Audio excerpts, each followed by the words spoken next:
Good afternoon, teacher and classmates. Today we are going to present our monography about matrix Inventarios, and we are cover topics of transformation and sales. So we can see the content table that cover 6 main areas. The first area and that I am going to talk about it is organizational systemic model. So let's start with that. Matrix Inventario organizational systemic model was made in base of the basic uh, system model that cover inputs, process, outputs, and feedback. So let's start with inputs. In inputs, we have two main inputs. The first is companies in need of inventory services. And why these companies need these services? Well, because they have all inventory, also because they have outdated values and the lack of real-time visibility. So if the company needs the services, they request for inventory services to Matrix Inventory. The other important input is the new technologies because they support to carry out the process to be better and to constantly improvement. So we select four main new technologies to implement in Matrix Inventario.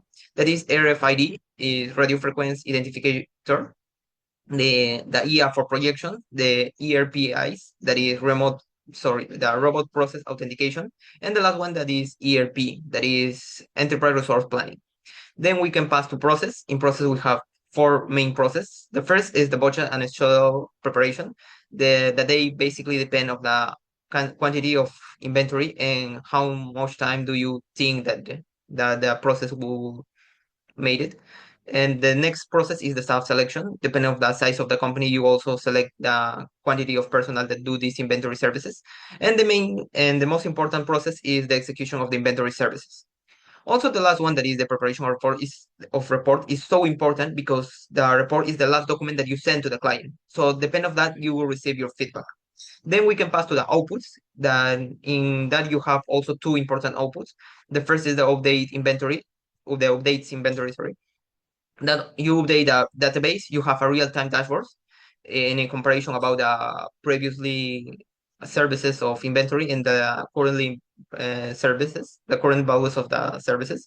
And the last one that is the customer relation through CRM. Basically, depend on how the services, the client will return to Matrix Inventory to make again these inventory services. Then we have other important output that is so important for Matrix Inventory is data on the service performance. It's necessary to recollect data because without data we can improve constantly. So the data that we recollected we use for three main purposes. The first is the projection. Basic in data and historical data, you can project for a future services. Then we can training the AI models and the report formats to have a good report and also to obtain a good feedback. We calculate how much time do you save with this application, and we obtain that 17% of the time that we can save if we use these new technologies. Also, we have the feedback, that is the last one, in which we can see four main feedbacks. The first is the process that can be automated with ERPIs, basically to avoid human errors. Then we have the first area to connect to ERPs, that is in our services, what areas need to have the resource at the same time, and we can connect first. Then we have the data to improve the projection with AI. And the last one is the format of the reports. Because like I said previously, without a good report, we can obtain a good feedback and we can have customers that return to make this service again. Continuing with the presentation, we will now talk about how paradigms are evident in our organization. First, we have to understand that a paradigm is a set of assumptions, beliefs, and values that a subject of group subject have. These paradigms define the limits or behavior of people in an organization. There may be various paradigms in an organization, but these can be identified thanks to clear evidence in the action of workers and leaders. In this part, we will talk about an organizational paradigm with two pieces of evidence that allow us to identify it. Determining a paradigm in an organization involves identifying the cultural beliefs, values, and assumptions that guide the way its members perceive, think, and act. These evidence are reflected in different aspects of organizational functioning. In a company dedicated to inventory and appraisal services, such as Matrix Inventarios, with a paradigm focused on personalized attention and service as added value, two main evidence reflect this approach and can be first, promoting personalized service as a strategic priority. This first evidence says that leaders inspire and reinforce the importance of customer service through visible actions, such as including personalization in the company's strategic goals and leading by example.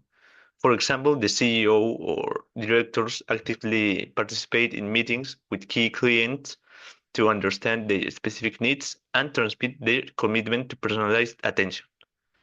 The second evidence is designing customized solutions. In this case, the company develops proposals and services adapted to the individual requirements of each client. An example is the customization of inventory and appraisal reports, where the particularities of the client's assets, the sector to which they belong, and their business objectives are considered, delivering results that go beyond a generic approach. These two pieces of evidence allow us to demonstrate that the paradigm of providing a personal service does indeed exist in matrix inventories, and it is the paradigm that stands out the most in a company today. So it will have to undergo some change to prepare and receive an increase in technology. Now we will talk about the transformation of a traditional company to a digital one. To carry out this transformation, we will follow these steps, which we apply to our company, starting with the initial evaluation. We will conduct a comprehensive digital audit of the inventory and appraisal process to identify inefficiencies and areas for improvement. This audit will help us understand how the current process can be optimized with technology. Upon review, we identify the inventory execution process as a primary area for improvement within the company. Next, we have the strategy definition.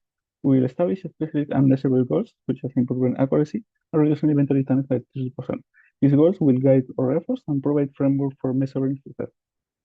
We will also deploy a detailed action plan to implement the necessary service software, including inventory documentation and data analysis tools. This plan will include timelines, budget, and responsibility. The next step is staff training. We will offer training programs to develop our staff skills using new technology. This will include training on inventory management software, data analysis, and the use of RFID device. Additionally, we will foster an environment where employees can control using new tools and methods. We will encourage continuous participation and feedback to ensure a smooth and effective transition.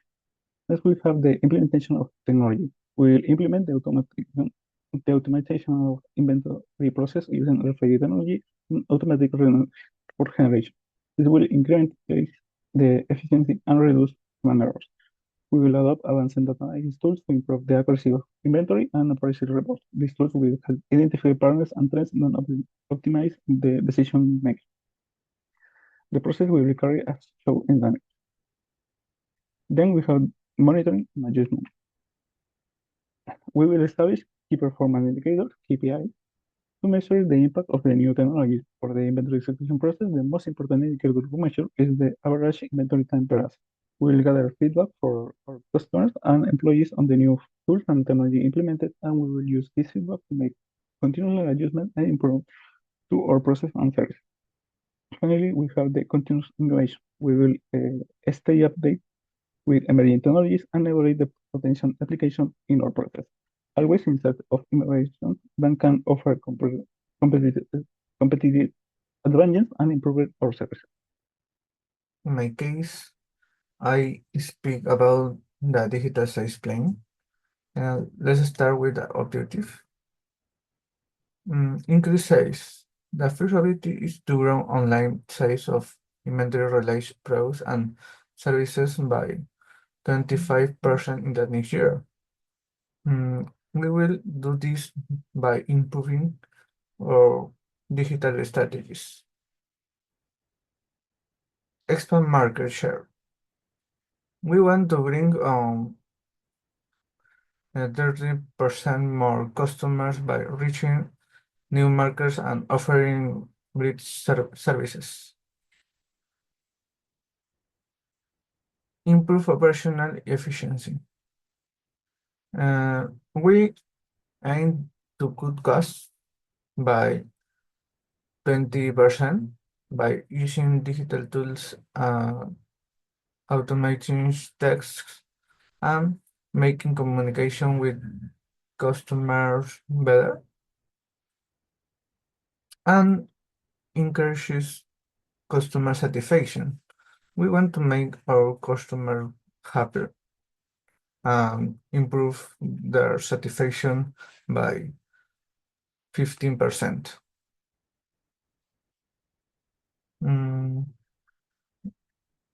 Okay, then let's look at the market analysis. I see 3 points. The first point is customer segmentation. This means dividing your customer into groups based on their needs, preference, and habits. This helps or create better campaigns for each group. The second point is value proposition. Our value proposition is about offering the best products, great experience, and a strong trust brand. And the third point is competition. We study our competitors to find ways to be better and stand out in the market, being innovation and offering excellent services. Is the first slide. The second slide, I speak about digital sales strategies. For example, website optimization, making your website easy to use, fast, and attractive for visitors. The second point is content marketing strategy. This share useful content to educate and interest your customers. The third point is digital advertising, running online as to reach more people and increase visibility. And finally, email marketing, sending personality in emails to build relationships and keep customers engaged. This is for digital sales strategies. Okay, let's start digital sales panel. The first point is lead generation, finding people who are interested in what we offer. The second point, lead nurturing, sharing helpful information with potential customers to get them.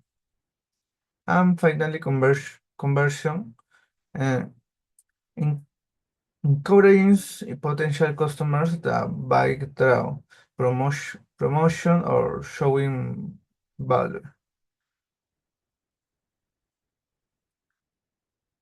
And support tools and KPIs. Finally, let's look at the support tools. For example, the CRM, a system to manage customer interactions and keep everything organized. And second point is data analysis, using using data to understand what the customers want and improve decisions is important for this.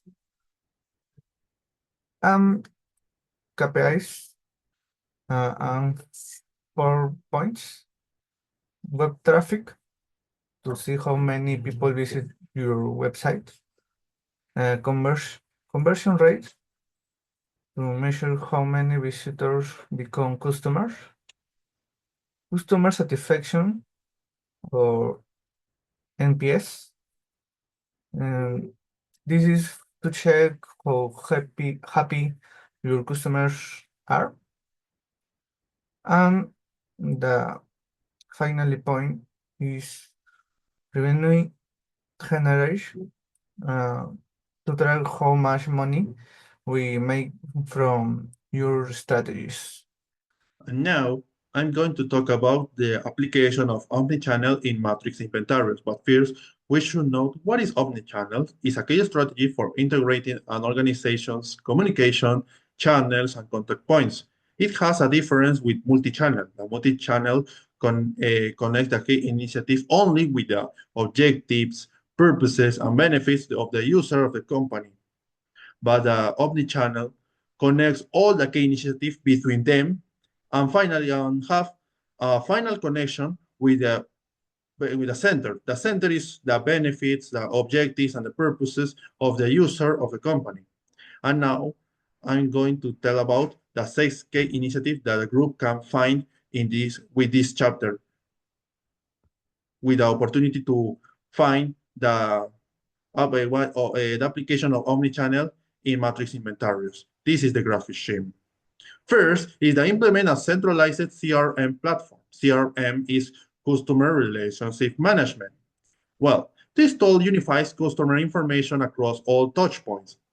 To achieve this, it's essential to analyze requirements, select a suitable platform, properly migrate data, train personnel, and conduct pilot tests before full implementation. Second is the integration of digital and physical channels. It's important to synchronize channels such as offices, websites, and social media.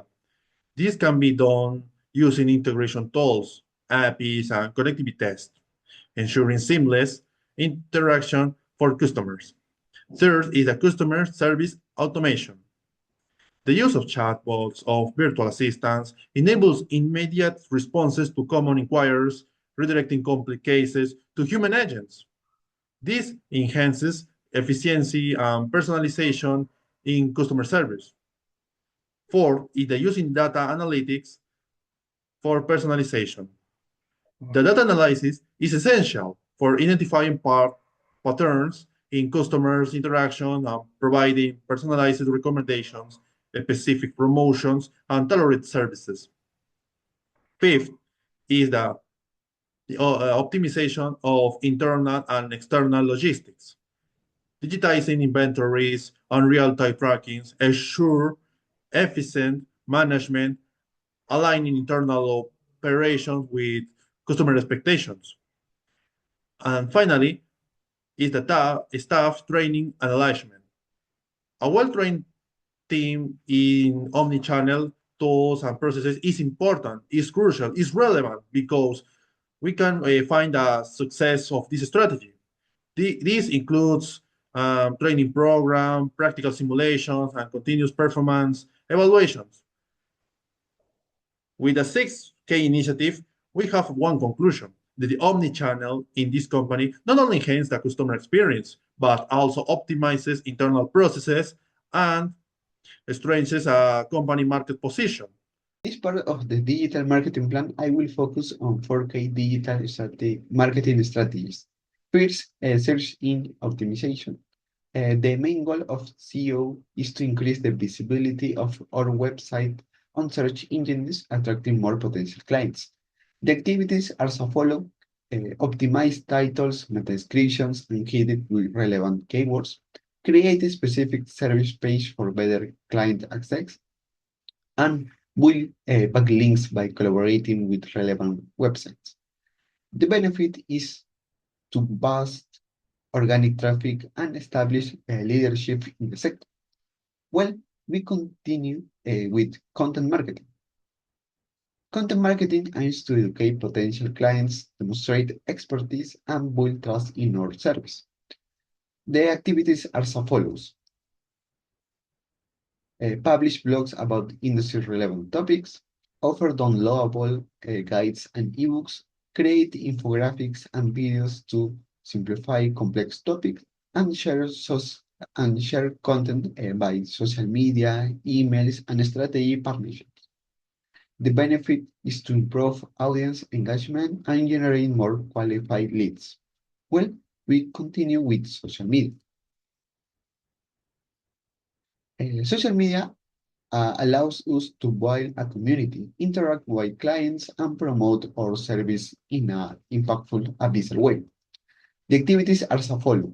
Use platforms like LinkedIn, Instagram, and Facebook for posts and videos. Maintain account calendar with consistent posting. Run target promotional and campaigns.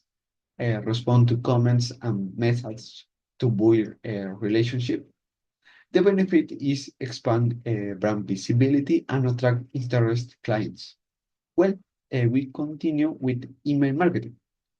Email marketing helps us maintain direct communication with current and potential clients, boosting loyalty and conversions. The activities are as follows. Segment our audience based on interest and needs. Send newsletters, promotion, and success stories.